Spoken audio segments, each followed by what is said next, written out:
Mexico City, the 33rd anniversary of the Revolution of 1910 is celebrated with a stirring demonstration of national unity. President Manuel Ávila Camacho reviewing the procession from the palace balcony.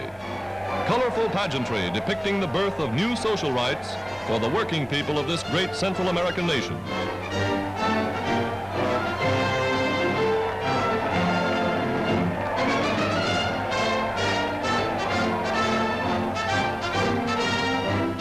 Highlight of the day, a mass gymnastic drill by 50,000 athletes. The youth of old Mexico expressing their allegiance to the United Nations in spectacular style.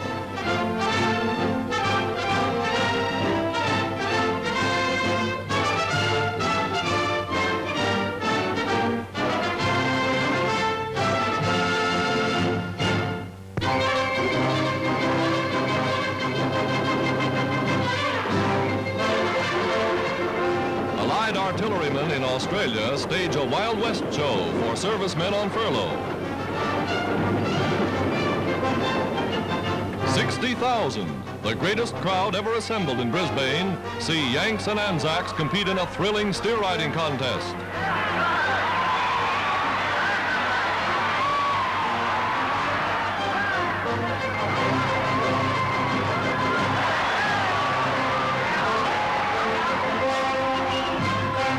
For American soldiers from the far west, this reminds them of home.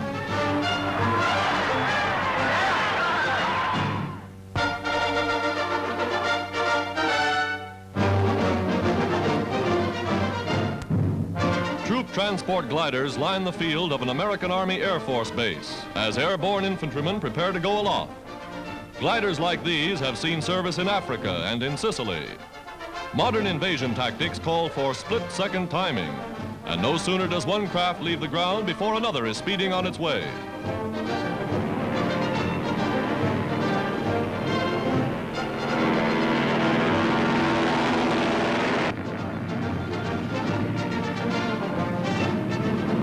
Giant C-47 transports towing troop gliders demonstrate how a single plane can hurl 3 times as many fighting men against the enemy.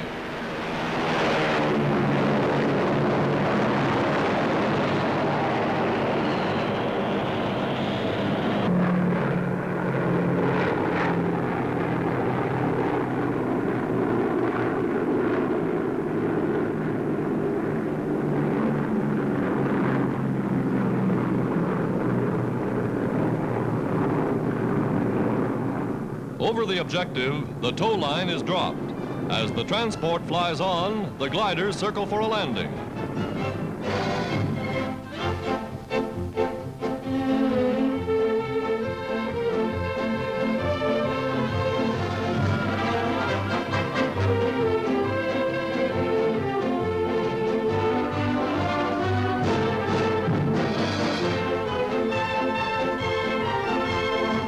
Even water is no hazard.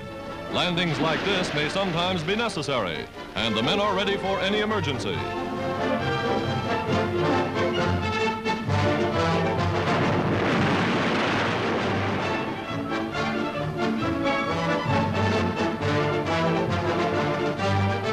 The American Air Force commander, General Arnold, watches the maneuvers with a practiced eye.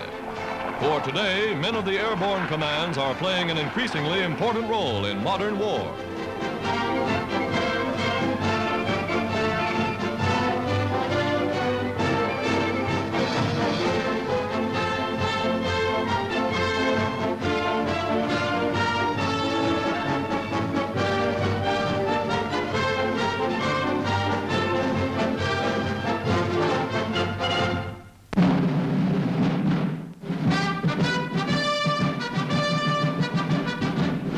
Women auxiliaries of the United States Coast Guard celebrate their first birthday in uniform.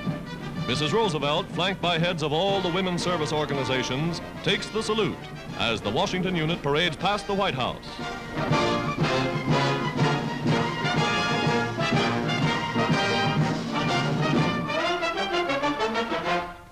A year ago, these girls were in civilian life. Now they release more men for service at the front.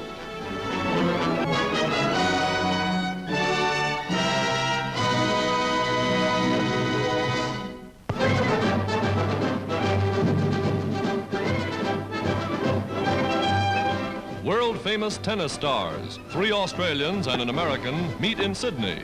Quist, Bromwich, Crawford, and Kovacs, putting on an exhibition match for the Soldiers' War Fund.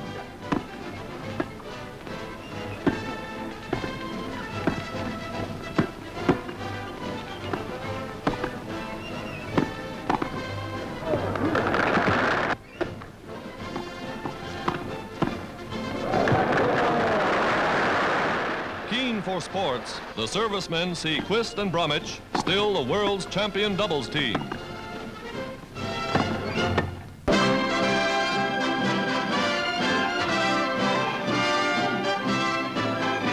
From the office of Admiral Chester Nimitz, Commander-in-Chief of the United States Pacific Fleet, go orders for new attacks upon the Japs. New Guinea, Rabaul, the Marshall and Gilbert Islands. Growing American sea power blasting the enemy in the Central Pacific.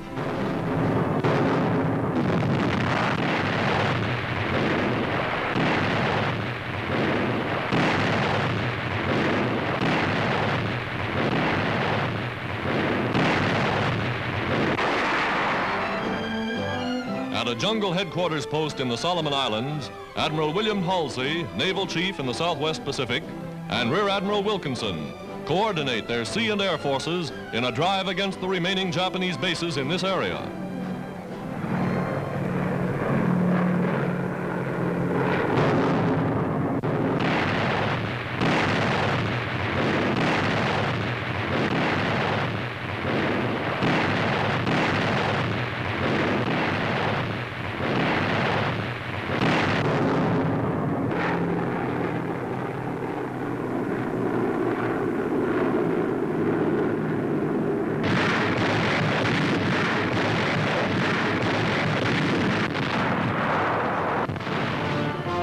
Marine reinforcements pour ashore at Bougainville.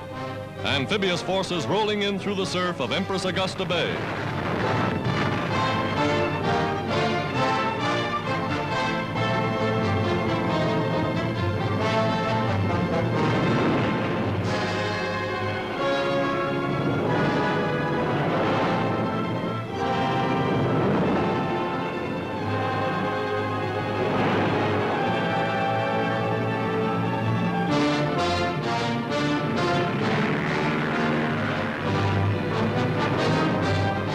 Jungle fighters in mottled green, Australians and Americans, push steadily onward as United Nations forces continue the offensive in the Pacific.